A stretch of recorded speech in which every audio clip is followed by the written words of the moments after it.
जय हिंद दोस्तों। हम लोग पढ़ रहे हैं नंबर सिस्टम घटना चक्र का, जिसमें चैप्टर वाइज दे रखा है। नंबर सिस्टम पहला चैप्टर है, हम पहले चैप्टर को ही खत्म कर रहे हैं। हम 1 से लेकर 100 तक क्वेश्चन देख चुके हैं। अब देखते हैं क्वेश्चन नंबर 101। वह व्यंजक जिसे x + 1 द्वारा विभाजित किए जाने पर भागफल x² - x + 1 तथा शेष 3 प्राप्त होता है, किसके बराबर होगा। जैसे हम 28 को 5 से भाग करें तो 5 × 25 कितना मिला 3। तो ये होता है भाज्य, ये होता है भाजक, ये होता है भागफल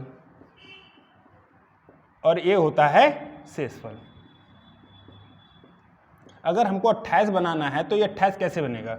28 बराबर ये 5 और 5 का मल्टीप्लाई 5 × 5 + 3।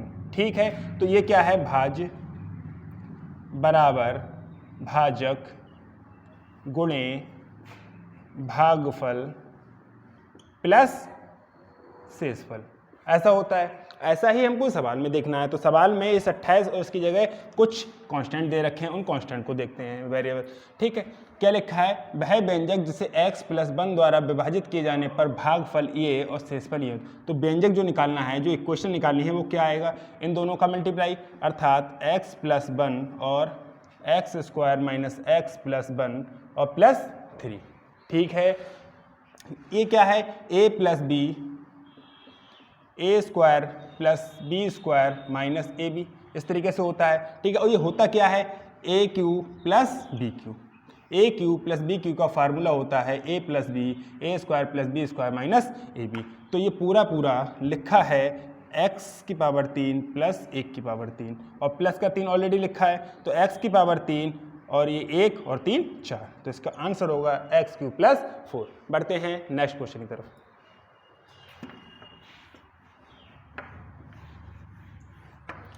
एक 1000 से बड़ी वह लघुत्तम अभाज्य संख्या क्या है। 1000 से बड़ी लघुत्तम अभाज्य संख्या, इसके लिए हमें क्या करना है। इसके लिए आप सोचना पड़ेगा कि 1000 किससे कटता है। अगर आपको पता है किस नंबर से कट रहे हैं तो ठीक है, और आपको अगर प्रॉब्लम है कि को कैलकुलेशन में प्रॉब्लम है कि ये नहीं कट पा रहा है, तो एक क्वेश्चन को लीव करना ही बेटर है। ये कटता है 11 से, कटेगा, ये कटेगा 19 से और ये कटेगा 17 से। ठीक है, ये नंबर किसी से नंबर से नहीं कटेगा। अगर पता है तो ठीक है, नहीं पता है तो इस क्वेश्चन को लीव करना ही बेटर है, क्योंकि अगर आप कैलकुलेशन नहीं कर पा रहे हो या प्राइम नंबर आपको याद होनी चाहिए। ये नंबर के मात्र प्राइम नंबर क्या होते हैं, हमने बताया था।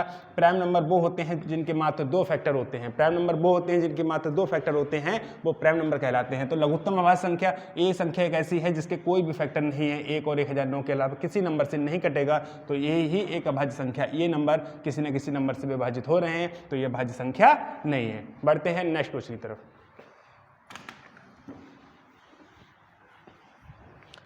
निम्नलिखित में से कौन सा कथन सही नहीं है। निम्नलिखित में से कौन सा कथन सही नहीं है, हमको ये फाइंड करना है। तो ये फाइंड करने के लिए एक गलत फाइंड करना है ना, कि गलत कौन सा है। तो आप एक ऊपर से नीचे तक नहीं, जैसे इसको अगर मैं सॉल्व करने बैठ जाऊँ, इसको सॉल्व करने बैठ जाऊँ, थोड़ा सा समय लगेगा, थोड़ा सा समय लगेगा कि सही है या नहीं सही है। आपको पता है कि इसमें एक ही ऑप्शन ऐसा होगा जो गलत है, आपको पता है कि इसमें एक ही ऑप्शन होगा तो गलत है, तो क्यों ना सबसे छोटा आंसर देखा जाए। सॉल्व तो सब करने पड़ेंगे, अगर बनना आप देखेंगे तो सॉल्व सब करने पड़ेंगे कि ये है, तो मैं सही को ना देख के मैं गलत को देखूँ। जैसे ये देखा, ये देखा, ये देखा, अगर इसको देखोगे आप तो 0.3 वर्गमूल है। 0.9 का वर्गमूल 0.3 भाई साहब। अगर 0.9 का वर्गमूल क्या होता है 3 × 3, ये होता है ना 9 का वर्गमूल। इसको निकालेंगे ऐसे तो बाहर आएगा 3, और 0.9 है ना, तो 0.9 को क्या आप तोड़ सकते हो 0.3 और 0.3 में।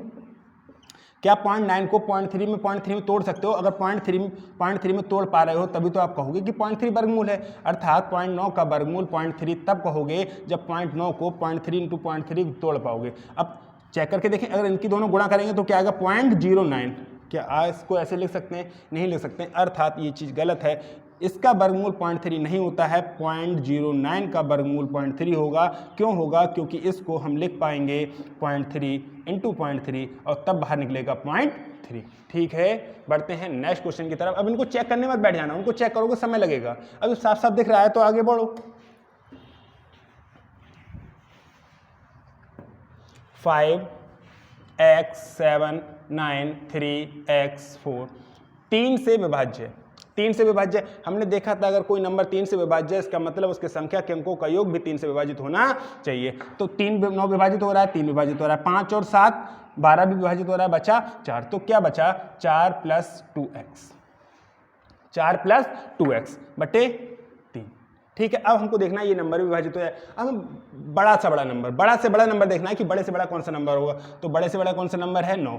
अगर आपने x के 9 रख दिया तो ये हो जाएगा 18, 18 और 4 22। क्या 22 3 से कटेगा?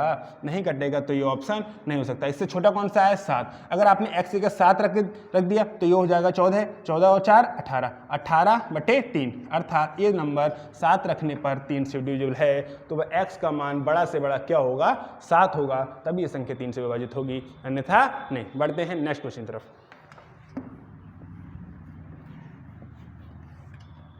वह बृहत्तम संख्या जो अनुक्रमांक 1 की पावर 5 एक ही होता है -1। ठीक है, दूसरा क्या लिखा है 2 की पावर 5, 2 की पावर 5 -2 और 3 की power 5 -3 dot dot dot n की पावर 5 -n लिखा है। एक बात बताइए, 1 की पावर 5 एक ही होता है -1, दूसरा 2 की पावर 5 कितना होता है 32 -2 और 3 की पावर 5 कितना होता है 243 -3 और डॉट डॉट e लिखा है। इसका मान 0, 30 और 240 ऐसी तो आ रहा है नंबर।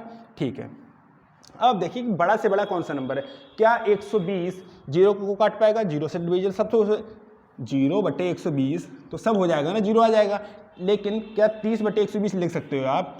क्या 30 बटे 120 लिख सकते हो? ये डिवीजन हो पाएगा? नहीं हो पाएगा। तो इससे छोटा देखो, इससे छोटा 30 ले लिया। क्या 30 बटे 30 लिख सकते हैं? हाँ 30 बटे 30 लिख सकते हैं। क्या 240 बटे 30 लिख सकते हैं? हाँ 240 बटे 30 लिख सकते हैं, क्योंकि 240 ठीक 30 से विभाजित है। लेकिन 30 अगर हमने इसको देखा, ये 30 और ऑप्शन ए हो सकता था अगर 30 को 120 पूरा पूरा विभाजित कर दे, लेकिन सवाल कह रहा है कि ठीक विभाजित कर दे। हमको तो नहीं लग रहा है कि 30 बटे 120 पूरा पूरा विभाजित हो जाएगा। तो ऑप्शन होगा आपका ऑप्शन सी। ठीक है, इससे छोटे वाला करे या ना करे इससे कोई फर्क नहीं पड़ता है। आपसे पूछा था बड़े से बड़ा, तो ऑप्शन आप चेक करेंगे बड़े से बड़ा। सबसे पहले हमने चेक किया 120 नहीं हो पाया तो हमने किया 30। ठीक है, बढ़ते हैं नेक्स्ट क्वेश्चन की तरफ।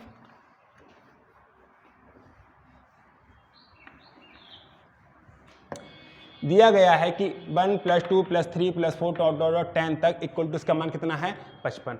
अब से पूछा है 11 + 12 + 13 प्लस कितना 20 तक। एक बात बताइए, तसल्लीपूर्वक सोचिए, अगर इसमें से 10 10 सब में है ना, 10 निकाल दो क्या बचेगा 1। सोचने वाली बातें हैं, वरना इसको लिख के करोगे तो हो जाएगा नो प्रॉब्लम, बट सोचने वाली बात नहीं है कि हमारा माइंड एक्टिव है, क्या सोच पा रहे हैं नहीं सोच पा रहे हैं। 11 में अगर 10 निकाल दो 1 बचेगा, 12 में से 10 निकाल दो 2 निकलेगा, 13 में से 10 निकाल दो 3 बचेगा, ऐसे ही 20 में से 10 निकाल दो 10 बचेगा। क्या इनके पास 10 10 एक्स्ट्रा है? अगर सबसे 10 10 ले लोगे, 10 इससे 10 इससे 10 इससे डॉट डॉट डॉट 10 इससे, तो 10 बार 10 अर्थात 100 आपको बाहर मिल जाएगा। उसके बाद बचेगा क्या? यही संख्या तो बचेगी। और इसका मान कितना दे रखा है 55 दे रखा है। तो बिना कलम का यूज किए क्या आप इस सवाल का आंसर बता सकते हो 155? समझ में आया या नहीं आया? सोचना है, जब माइंड है तो क्यों ना सोचें, जब है तो सोचेंगे। 1 2 3 4 5 डॉट डॉट इसका मान कितना दे रखा है 55। हमने देखा साफ साफ अपनी तेज नजरों से कि इसमें और इसमें सब में 10 10 एक्स्ट्रा है और 10 बार एक्स्ट्रा है, तो 100 आ जाएगा। 100 + 55 कितना होता है 155। बात खत्म, बढ़ो आगे।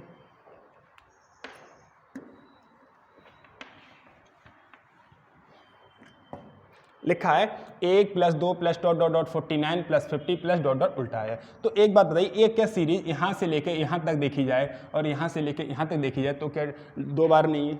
अर्थात मैं इसको कह सकता हूँ 2 बार 1 + 2 + 3 + डॉट डॉट डॉट 49 इतना और +50 लिख सकता हूँ। हाँ लिख सकता हूँ। इस संख्या को आपको पता है कि एक से प्रथम n प्राकृतिक संख्याओं का योग क्या होता है?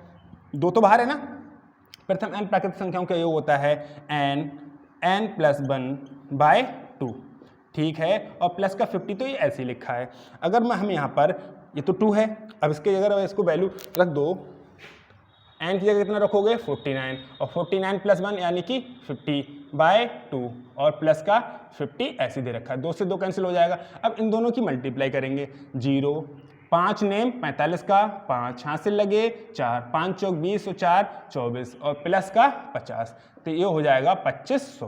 तो इस सवाल का आंसर आएगा 2500 जो दे रखा है ऑप्शन बी में। बढ़ते हैं नेक्स्ट क्वेश्चन की तरफ।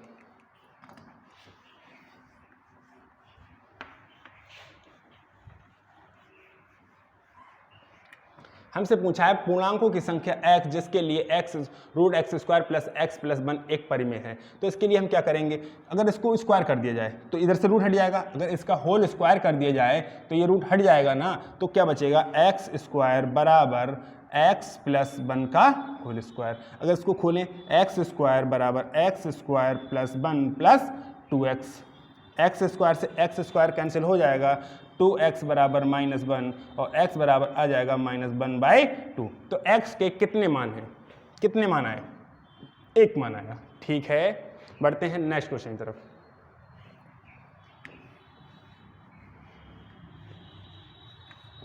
निम्नलिखित में से कौन सी संख्या 24 से भाज्य, 24 से भाज्य होने का मतलब है 24 के फैक्टर से भी विभाजित होनी चाहिए। क्या 24 के फैक्टर क्या होते हैं, 24 के फैक्टर होते हैं 8 और 3। अगर कोई संख्या 24 से विभाजित है तो वो संख्या 8 से विभाजित होनी चाहिए और संख्या 3 से विभाजित होनी चाहिए। तो हमें दोनों को चेक करना पड़ेगा, 24 का पहाड़ा पढ़ने की जरूरत नहीं है। और 8 से विभाजित होने का मतलब है संख्या के अंतिम 3 अंक, 8 से विभाजित होने का मतलब है संख्या के अंतिम 3 अंक 8 से विभाजित होनी चाहिए, संख्या के अंतिम 3 अंक 8 से विभाजित होने चाहिए। आप इसको देखिए 718, क्या 8 नेम 72 होता है, अगर 8 की गुणा 90 से कर दें तो 720 आएगा, कट जाएगा 720। अब 720 जैसे 3 से 15 कटता है, 3 से 15 कटता है ना, तो अगली संख्या कौन होगी, 3 और जोड़ दो, इससे पिछली संख्या कौन होगी, 15 में से 3 घटा दो, 12 कटता है, 15 कटता है, 18 कटता है। जैसे 7 से 28 कटता है ना, अब 7 से 28 कटता है तो अगली संख्या कौन सी होगी, 28 में 7 जोड़ दो। ऐसे ही अगर 720 कटता है, 8 से 720 कटता है तो अगली संख्या कौन सी कटेगी, 8 जोड़ दो या 8 घटा दो। 720 में से या 8 जोड़ दो या 8 घटा दो, ये तो 2 घटाया है तो क्या ये हो सकता है, नहीं होगा।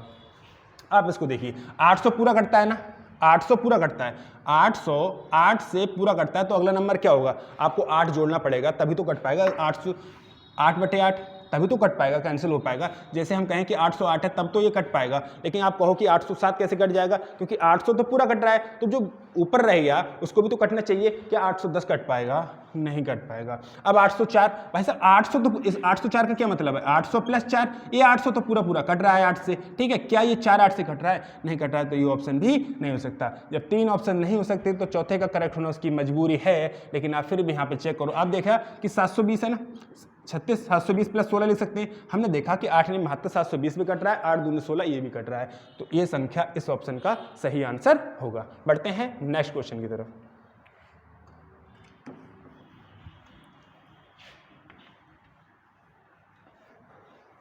सात की पावर 19 से 1 कम, 7 की पावर 19 से 1 कम संख्या किससे विभाज्य है। तो आप 19 को मत देखो, आप ये देखो कि ये ऑड नंबर है तो ऑड नंबर अपनी तरफ से कुछ भी मान लो, तो मैं 7 की पावर 1 - 1 भी मान सकता हूँ, ऑड है ना, जो ऑड है तो मैंने ऑड मान लिया। आप चाहें 7 की पावर 3 - 1 मान लो, अगर इसको खोलेंगे तो 7 - 1 अर्थात 6 आएगा।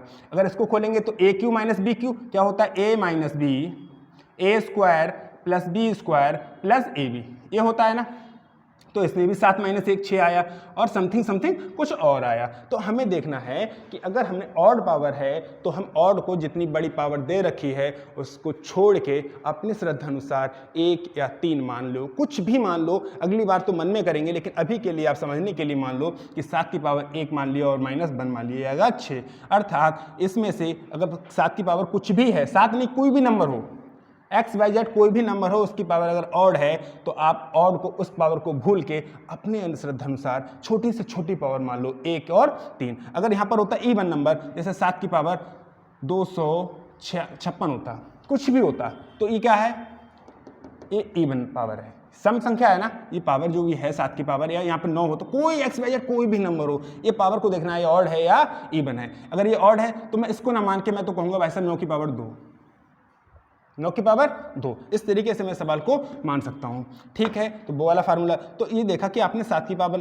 19 - 1 की पावर 19, इसको कुछ भी लिख लो, आपका मतलब समझ में आया कि अगर ऑड है तो 7 - 1 इसका एक फैक्टर होता है, अर्थात 6 इस संख्या को विभाज्य करेगा ही करेगा। बढ़ते हैं नेक्स्ट क्वेश्चन की तरफ।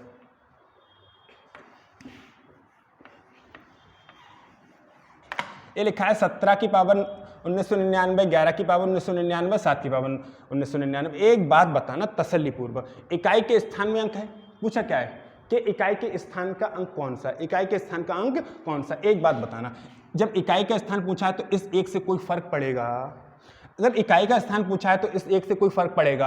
अब 7 की पावर 1999 है और 7 की पावर जो भी आएगा सेम आएगा ना। अरे जो भी आएगा वो सेम आएगा, और सेम आएगा तो ये पॉजिटिव है ये नेगेटिव है, तो ये तो भाई साहब सही हो गए, इनका कोई रोल ही कहाँ है। अब बचा 1 की पावर, आप कितनी भी कर लो, 1 की पावर 1 2 3 4 5 जहां तक आपका मन करे उतना कर लो, 1 की पावर हमेशा क्या रहेगी 1।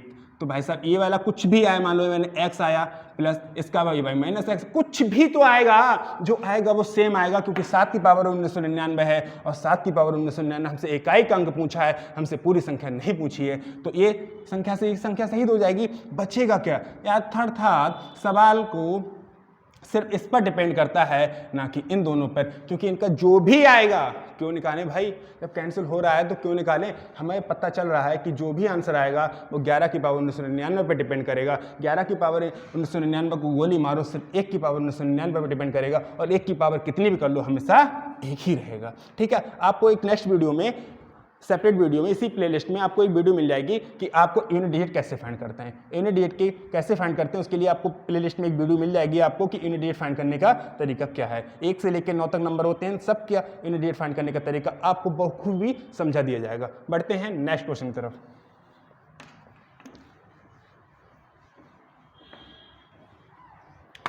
एक परीक्षा में एक विद्यार्थी प्रत्येक सही उत्तर के लिए 4 अंक पाता है और प्रत्येक गलत उत्तर के लिए 1 अंक खोता है। ठीक है, उसने सभी 75%, ओवरऑल क्वेश्चन कितने थे 75 और 175 अंक प्राप्त किए। 175 अंक प्राप्त किए तो उसके द्वारा सही किए गए प्रश्नों की संख्या क्या थी। अगर उसने सही क्वेश्चन 35 किए होंगे, सही क्वेश्चन, और एक क्वेश्चन का कितना नंबर मिला है 4, एक क्वेश्चन का कितना नंबर मिला है 4, तो इतने नंबर मिले होंगे। ठीक है, अगर उसने 75 टोटल थे, 35 गलत किए तो 35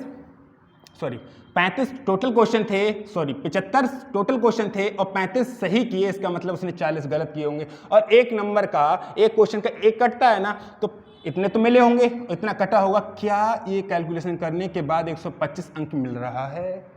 35 चौका 140, 140 में 40 निकाला बचता है 100, ये दे रहा है 125। क्या ये ऑप्शन हो सकता है? नहीं हो सकता है। अब इनकी कैलकुलेशन आप 4 से करोगे थोड़ी सी टफ पड़ेगी, आप अपने श्रद्धानुसार इजी से इजी ऑप्शन को पहले चेक करो। अगर हमने चेक किया 40, अगर उसने 40 प्रश्न सही किए हैं तो एक क्वेश्चन के कितने नंबर मिले हैं उसको 4, तो इतने नंबर मिले होंगे। अब ओवरऑल प्रश्न कितने थे 75 में से 40 क्या किए उसने सही, तो गलत कितने किए होंगे 35, और एक क्वेश्चन का 1 नंबर कटा है।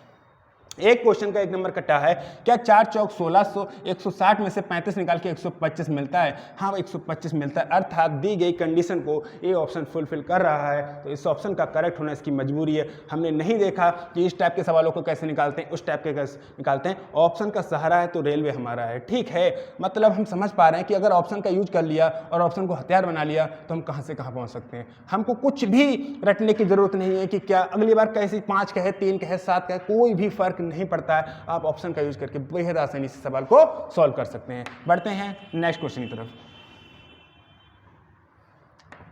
कप्तानों और सैनिकों को मिलाकर 1200 व्यक्तियों का एक समूह एक रेल यात्रा कर रहा है। यदि प्रत्येक 15 सैनिकों के लिए कप्तान है, 15 सैनिकों के लिए कप्तान है, अर्थात एक ग्रुप में कितने लोग हैं 16।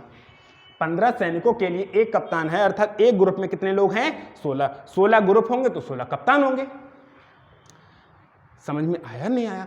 अरे 15 सैनिकों को मैनेज करने के लिए एक कप्तान है, तो एक कप्तान में 15 सैनिक, अर्थात एक ग्रुप में कितने लोग हैं 16, और जितने ग्रुप होंगे उतने कप्तान होंगे। अर्थात 1200 व्यक्तियों के लिए और एक ग्रुप में कितने लोग हो रहे हैं 16, तो काटो 16 पंजे 80, 16 छक 96, 16 सत्ते 112 और 16 पंजे 80, अर्थात कितने ग्रुप बन रहे हैं 75। चाहे आपसे पूछे ग्रुप कितने बन रहे हैं तो 75, आपसे पूछे कप्तान कितने हैं तो 75। क्लियर? ठीक है, तो बड़ो कहाँ 75, ये है ऑप्शन बी में। बढ़ते हैं नेक्स्ट क्वेश्चन की तरफ। किरण के पास 50 रुपए तथा 100 रुपए के कुल नोट कितने हैं 85। 50 रुपए के नोट हैं और 100 रुपए के नोट हैं। यदि उसके पास कुल धन कितना है 5000 रुपए है, तो 50 रुपए नोटों की संख्या क्या होगी। 50 रुपए के नोटों की संख्या अगर 30 है तो 100 रुपए के नोटों की संख्या 55 होगी या नहीं होगी, क्योंकि टोटल नोट कितने हैं 85। अगर 50 रुपए के नोटों की संख्या 30 है तो 100 रुपए के नोटों की संख्या 55 होगी। क्यों होगी? क्योंकि ये टोटल नोट कितने हैं 55। अब कह रहा है इसका रुपया 30 नोट हैं और 50-50 के हैं तो 1500 रुपये हो गए, ठीक है। 55 नोट हैं और 100-100 के हैं तो 5500 रुपये हो गए। क्या इन दोनों को जोड़ के 5000 मिलेगा? अरे भाई साहब यही 5000 हो रहा है, 5000 से ज़्यादा हो रहा है 5500। 55 नोट है ना आपके पास 100-100 के, तो यही 5000 से ऊपर हो रहा है, तो इन दोनों को जोड़ के क्या 5000 मिलेगा? इन चीज़ों को मन में नहीं कर सकते हैं, कर सकते हैं, लेकिन थोड़ी सी आपको सोचना पड़ेगा ये कैसे क्या हो रहा है, ठीक है। अब नेक्स्ट ऑप्शन पे बढ़ते हैं, नेक्स्ट ऑप्शन पे बढ़ते हैं, ठीक है। अगर ये 50 नोट हैं 50-50 के, तो 35 नोट होंगे 100-100 के, क्योंकि ओवरऑल नोट कितने हैं 85। 50 नोट हैं अगर 50-50 के, तो 35 नोट होंगे 100-100 के, क्योंकि टोटल नोट कितने हैं 85। अब 50 नोट हैं 50-50 के, तो ये रुपया कितना हो गया होगा 2500। 35 नोट हैं 100-100 के, तो ये रुपया कितना हो जाएगा 3500। क्या इन दोनों को जोड़ के 5000 मिलता है? इन दोनों को जोड़ के तो भाई साहब 6000 मिलता है, तो ये ऑप्शन होगा? बिल्कुल नहीं होगा। अब बढ़ते हैं इस पे, अगर 70 नोट हैं 50-50 के, तो 15 नोट होंगे 100-100 के, क्योंकि भाई साहब 85 नोट हैं टोटल। अब एक बात बताइए, अगर 70 नोट हैं 50-50 के, तो ये कितना रुपया हो गया 3500। 15 नोट हैं 100-100 के, तो कितना रुपया हो गया 1500। क्या इन दोनों को जोड़ दिया जाए कितना हो जाएगा 5000। उसने कहा भी तो यही था कि 5000 की टोटल संपत्ति होनी चाहिए और 5000 रुपये टोटल संपत्ति हो गई। तो इस सवाल का सही आंसर होगा ऑप्शन सी। आपको कुछ भी रटने की जरूरत नहीं है। बढ़ते हैं नेक्स्ट क्वेश्चन की तरफ।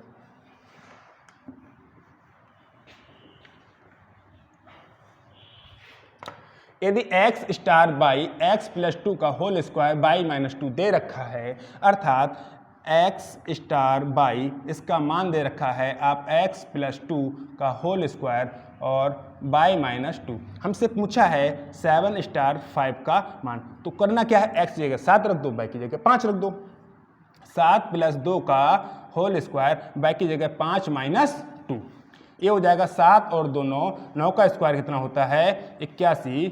5 में से 2 निकाला 3, 3 8 3 24। इसका आंसर आएगा 243, जो दे रखा है ऑप्शन बी में। बढ़ते हैं नेक्स्ट।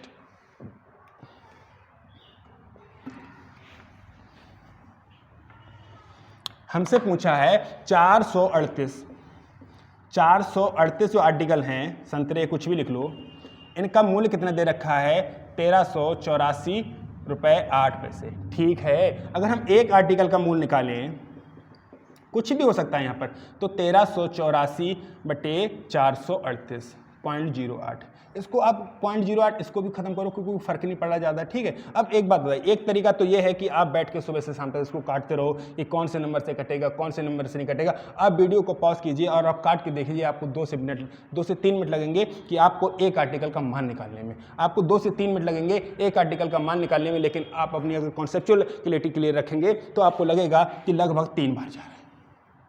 4 3 12, 3 से थोड़ा बहुत ऊपर जाएगा, अर्थात एक आर्टिकल का मूल्य कितना होगा 3 रुपए के समथिंग, 3 पॉइंट समथिंग चलो, तभी काम चलेगा। अब देखो, आप काटने बैठो, मैं कह रहा हूं कि आप वीडियो को पॉज कीजिए और आप 2 मिनट लीजिए कि क्या 2 मिनट में आप इसका मान निकाल पा रहे हो, नहीं निकाल पा रहे, चेक करने में क्या जा रहा है। ठीक है, तो मैं कह रहा हूं कि ये लगभग 3 रुपए के समथिंग जा रहा है। हमसे पूछा है कि 8 दर्जन का मतलब होता है 12 96 आर्टिकल का मूल्य पूछा है। तो 96 आर्टिकल का मूल्य क्या होगा, अरे 96 गुणे 3 के समथिंग, 3 पॉइंट समथिंग, तो क्या आएगा 96 3 100 300, लगभग 300 के समथिंग आएगा या नहीं आएगा, लगभग 300 के समथिंग आएगा। और 300 के समथिंग एक ही ऑप्शन दे रखा है, ऑप्शन बी, तो इस ऑप्शन का करेक्ट होने की मजबूरी होगा। आप 500 नहीं यूज कर सकते, आप 250 नहीं कह सकते, आप 100 नहीं कह सकते। आपको पता है ना कि एक आर्टिकल का मूल्य लगभग कितना आ रहा है 3 रुपए से थोड़ा ज़्यादा, एक आर्टिकल का मूल्य कितना आ रहा है 3 रुपए से थोड़ा सा ज़्यादा। तो 96 आर्टिकल लगभग 100 आर्टिकल का मिल जाएगा लगभग 300 के समथिंग, तो 300 के समथिंग है ऑप्शन बी। तो इस ऑप्शन का सही आंसर यही होगा। आप चेक कर लो कि क्या 2 मिनट में निकाल पा रहे हो सिर्फ कैलकुलेशन। बढ़ते हैं नेक्स्ट क्वेश्चन की तरफ।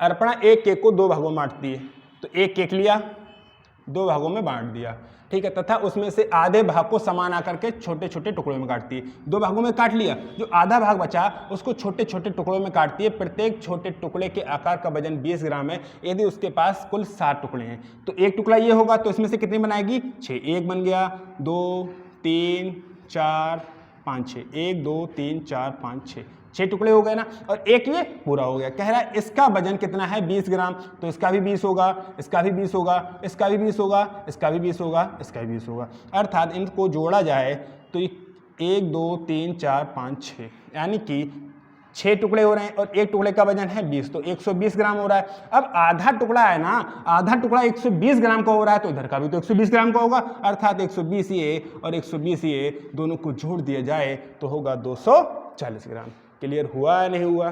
क्लियर हुआ तो बढ़ते हैं नेक्स्ट क्वेश्चन की तरफ।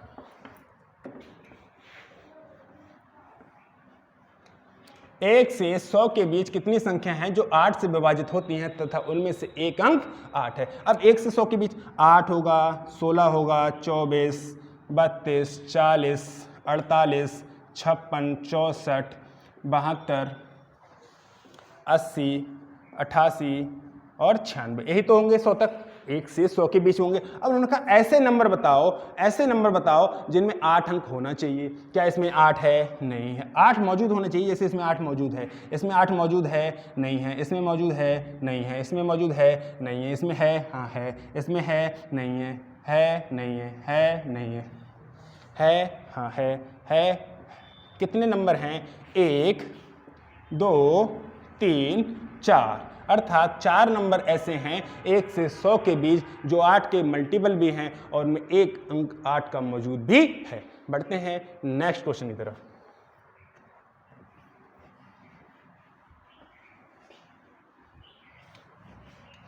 क्वेश्चन कह रहा है मुकेश को एक बक्से में 10 की दर से फलों को पैक करना है, अर्थात एक बक्से में कितने फल? 10 फल पैक करना है। यदि उसके पास 178 सेब हैं, 178 सेब हैं, ठीक है, तथा 121 संतरे हैं, ठीक है, इन्हें बिना मिलाए, अर्थात इनको मिलाना नहीं है, बिना मिलाए को पैक करने के लिए कितने बक्सों की आवश्यकता होगी? अगर वो 178 है ना, तो 178 को क्या मैं लिख सकता हूँ 170 प्लस 8? क्या 121 को मैं लिख सकता हूँ 120 प्लस 1? एक बात बताइए, एक में 10 करोगे तो 17 तो बॉक्स इसको चाहिए, 17 बॉक्स इसको चाहिए। अब एक बॉक्स इसको भी चाहिए, एक बॉक्स इसको भी चाहिए, इसको कितने चाहिए? 12 बॉक्स चाहिए। अब भाई साहब अगर मिलाने वाली बात होती तो एक उसमें डाल देते, लेकिन कह रहा है मिलाना नहीं है। जब मिलाना नहीं है तो एक बॉक्स इसके लिए भी चाहिए, तो कितने बॉक्स हो गए? 17 और 1 18 और 1 19 और 12 होते हैं 31। तो इस सवाल का सही आंसर होगा 31। बढ़ते हैं नेक्स्ट क्वेश्चन की तरफ।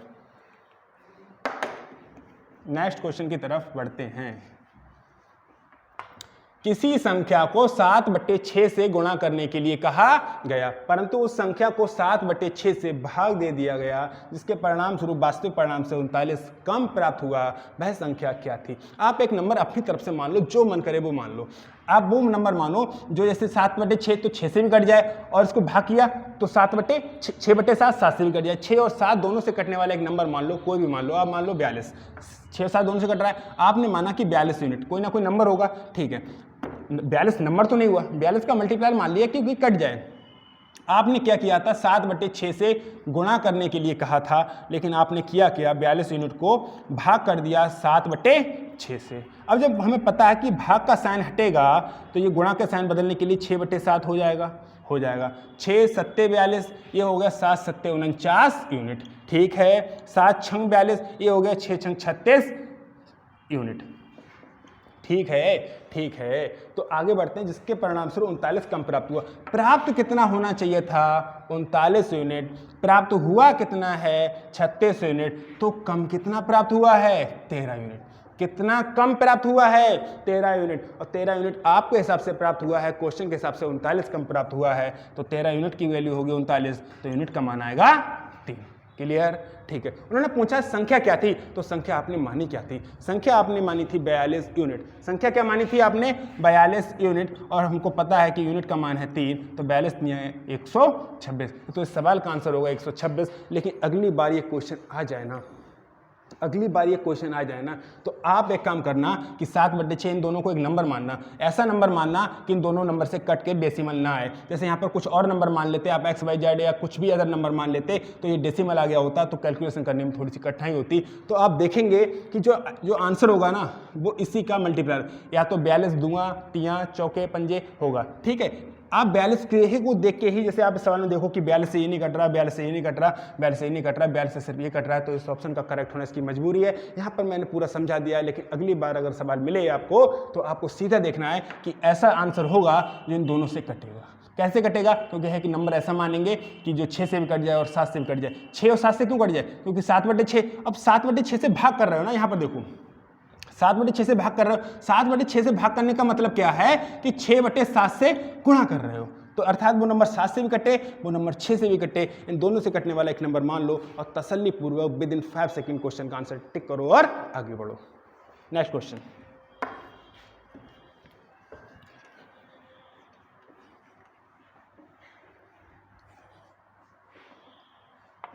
एक सेमिनार में हिंदी, अंग्रेजी तथा गणित में भाग लेने वालों की संख्या क्रमशः 60, 84 तथा 108 है। यदि प्रत्येक कमरे में भाग लेने वालों को समान संख्या में बिठाया जाए। एक कमरे में समान संख्या में बिठाया जाए तो कम से कम ये तो पता होना चाहिए एक कमरे में हम कितने बिठा सकते हैं, तथा सभी एक ही विषय के हो तो अपेक्षित कमरों की न्यूनतम संख्या ज्ञात कीजिए। तो हमें इसका निकालना पड़ेगा HCF, हाईएस्ट कॉमन फैक्टर।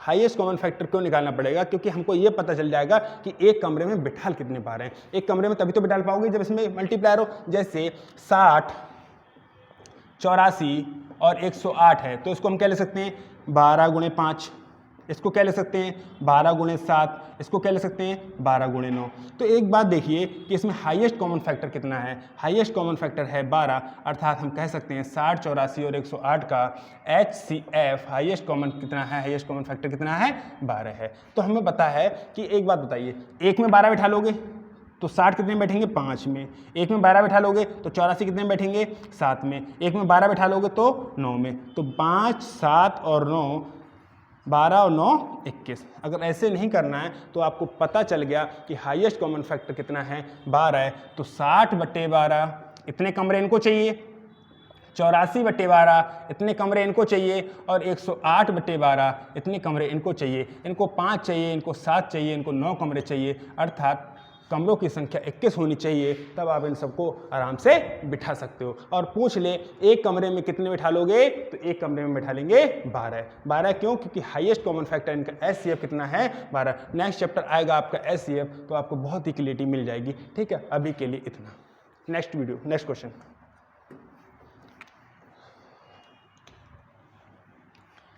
देखिए एक डिब्बे में 56 सिक्के हैं, एक डिब्बे में 56 सिक्के हैं, 1 रुपये 50 पैसे तथा 25 पैसे के सिक्के के रूप में। टोटल सिक्के कितने हैं 56। 50 पैसे के सिक्कों की संख्या 25 पैसे के सिक्कों की संख्या से 2 गुनी है तथा 1 रुपये के सिक्कों की संख्या से 4 गुनी है, तो उस डिब्बे में 50 पैसे के सिक्के कितने हैं? तो 50 पैसे के सिक्के कितने हैं, नहीं ऑप्शन से होंगे, कहीं बाहर से नहीं। एक बात बताइए, उस डिब्बे में टोटल सिक्के कितने थे? उस डिब्बे में टोटल सिक्के थे 56। तो तसल्ली पूर्वक सोचिए कि 50 पैसे के सिक्के 64 हो जाएंगे। ओवरऑल तो कितने हैं 56 और 50 पैसे के सिक्के 64, जिसमें अभी 1 रुपये और 25 पैसे के बकाया हैं। भाई साहब क्या होगा, इसको देख लीजिए 68 क्या होगा। अरे भाई साहब ओवरऑल कितने हैं, ओवरऑल ही 56 सिक्के हैं, तो ऐसा कैसे हो सकता है कि 68 सिक्के सिर्फ 50 पैसे के हो? ये ऑप्शन नहीं हो सकता। अब 2 बच रहे हैं, इनमें से एक को चेक कर लो, हुआ तो हुआ, नहीं तो नहीं हुआ, कोई दिक्कत नहीं है। अब कह रहा अगर 50 पैसे वाले 32 सिक्के हैं, 50 पैसे के सिक्कों की संख्या 25 पैसे के सिक्कों की संख्या से 2 गुनी है, तो 25 पैसे के सिक्के 2 गुनी है, मतलब इसके 16 रहे होंगे। देख लो, अगर 50 पैसे के सिक्कों की संख्या 32 है और क्वेश्चन कह रहा है कि 50 पैसे के सिक्कों की संख्या 25 पैसे के सिक्कों की संख्या से 2 गुनी है, तो इसकी अगर 32 है तो इसकी 16 है। ठीक है, आगे बढ़ते हैं।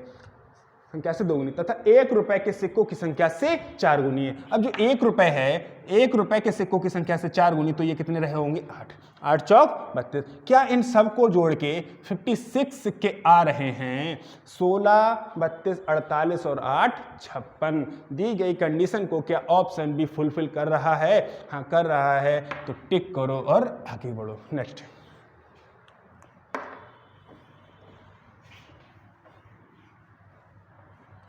दो अंकों की संख्या अंकों के योग से 3 गुना है। 2 अंकों की संख्या अंकों के योग से 3 गुना है। 2 अंकों की संख्या कितनी है 72, अंकों का योग कितना है 7 और 2 9। क्या ये 3 गुना है? नहीं है, तो खत्म। 2 अंकों की संख्या अंकों का योग 3 और 2 5 का क्या 3 गुना है? नहीं है, तो खत्म करो। 2 अंकों की संख्या, अंकों का योग कितना है 9, 7 और 2 9। क्या अंकों की संख्या, अंकों जो संख्या है वो अंकों के योग की क्या 3 गुनी है? हाँ है। ठीक है, अगली कंडीशन आप चेक करना चाहो तो चेक करो, वरना टिक करो और आगे बढ़ो। अगर आपको चेक करना है तो देख लो, तथा संख्या में 45, संख्या में 45 जोड़ने पर देखो लिखा है 2 अंकों की संख्या अंकों के योग से 3 गुना है, 2 अंकों की संख्या अंकों के योग से 3 गुना है। ठीक है, तथा संख्या में 45 जोड़ने पर प्राप्त संख्या में अंकों का क्रम पलट जाता है। अगर संख्या है ना, इसमें अगर 45 जोड़ दिए जाएं तो ये कितना हो जाता है? पलट जाते हैं, 72 हो जाता है। क्या 27 और 45 72 होते हैं? हाँ होते हैं। अर्थात दी गई दोनों कंडीशन को ऑप्शन सी बखूबी फुलफिल कर रहा है, तो इसको टिक करो और आगे बढ़ो। इन सवालों को आप मन में कर सकते हो, सोचने की जरूरत नहीं है, लेकिन आपको आदत बनानी है। जैसे आपके पास क्या है, ऑप्शन हथियार है ना, तो आपको हथियार तो है लेकिन उसको चलाना आना चाहिए। चलाना आना कैसे चाहिए होगा? जब आप उसकी प्रैक्टिस करेंगे आप उस तरीके से सोच पाएंगे। ठीक है, तो बढ़ते हैं नेक्स्ट क्वेश्चन की तरफ।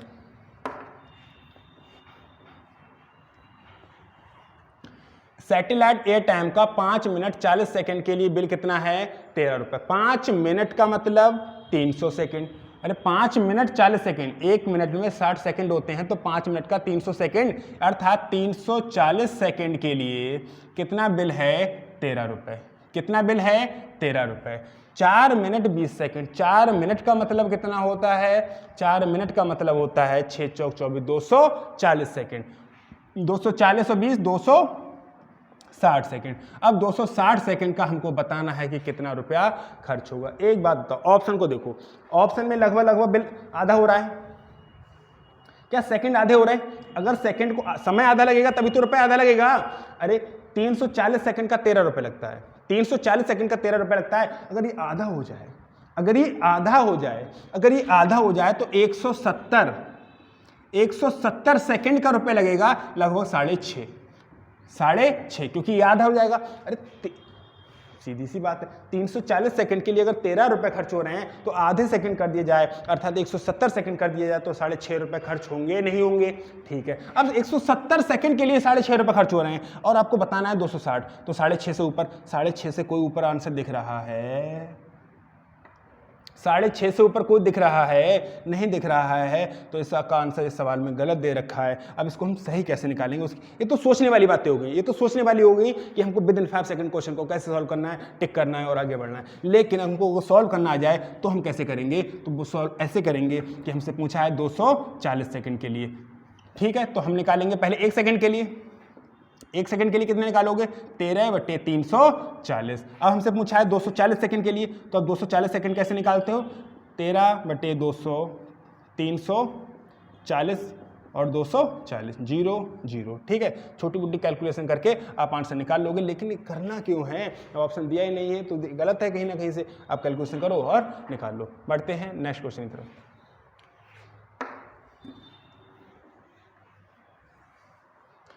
1-2 अंकों की संख्या अंकों के योग के 4 गुना और अंकों के गुणनफल के 3 गुना के समान है। संख्या के दहाई स्थान और प्रथम स्थान के अंक के बीच का अंतर क्या होगा? इन सवालों के लिए अगर आप लीव करो तो बेटर है। इन सवालों को करने के लिए अगर आपके पास समय की कमी है तो आप इनको लीव करो तो बेटर है। मैं यहाँ पर करा रहा हूँ, लेकिन अगर एग्जाम में आपके पास समय की कमी हो तो आप इस सवाल को बाद में करना या आप छोड़ देना। क्यों? क्योंकि इस सवाल को पूरा प्रॉपर तरीके से बनाना पड़ेगा। आपको 2 नंबर की एक संख्या माननी पड़ेगी 10x + y। 2 अंकों की एक संख्या कौन सी है? 10x + y। 1-2 अंकों की संख्या अंकों के योग के 4 गुना। अंकों का योग x + y का कितना गुना है? 4 गुना, ऐसा कहा है। तो यहाँ से 10x + y = 4x + 4y। 4x इधर आ जाएगा तो 6x = 3y। तो हम यहाँ से देख पा रहे हैं कि y = कितना आ रहा है? 2x। y = कितना आ रहा है? 2x। आगे क्या कह रहा है? और अंकों के गुणनफल के 3 गुना के समान है। जो संख्या है कौन सी? 10x + y, ये अंकों के योग के तो 4 गुना थी, लेकिन अंकों के गुणनफल के 3 गुना है। अंकों का गुणनफल अर्थात x × y का कितना गुना है? 3 गुना है। ठीक है, 3 गुना है। तो आप y का मान आपको रख सकते हो 2x, तो 10x तो ये रहा और y की जगह 2x ये रहा, इक्वल टू x की जगह तो x ही रहेगा और y की जगह क्या रहेगा? 2x रहेगा और इंटू 3 रहेगा। ये कितना हो जाएगा? 12x बराबर कितना हो जाएगा? x × 6x। ठीक है, 6x दूनी। x बराबर क्या आ गया 2। x बराबर अगर 2 आ गया तो y बराबर कितना हो जाएगा 4। अगर x बराबर 2 आ गया तो y बराबर कितना हो जाएगा 4। हमसे पूछा है कि धाई के स्थान अर्थात x और प्रथम स्थान अर्थात y के बीच का डिफरेंस हो। x का मान 4 है, x का मान 2 है, y का मान 4 है, तो ये आएगा -2। ठीक है, इस टाइप के सवालों को आपको पूरा प्रॉपर तरीके से बनाना पड़ेगा, अन्यथा आप इस सवाल को नहीं कर सकते। यहाँ पर नंबर होता, हमने पहले बहुत सारे सवाल देखे जिनमें सिर्फ नंबर था, तो उस क्वेश्चन को हम कर सकते थे। सवाल आसान है, नो डाउट सवाल आसान है, लेकिन यहाँ पर लगेगा आपको थोड़ा सा समय। तो उस समय को अगर है तो लगाओ, वरना नहीं। मिलते हैं नेक्स्ट वीडियो में।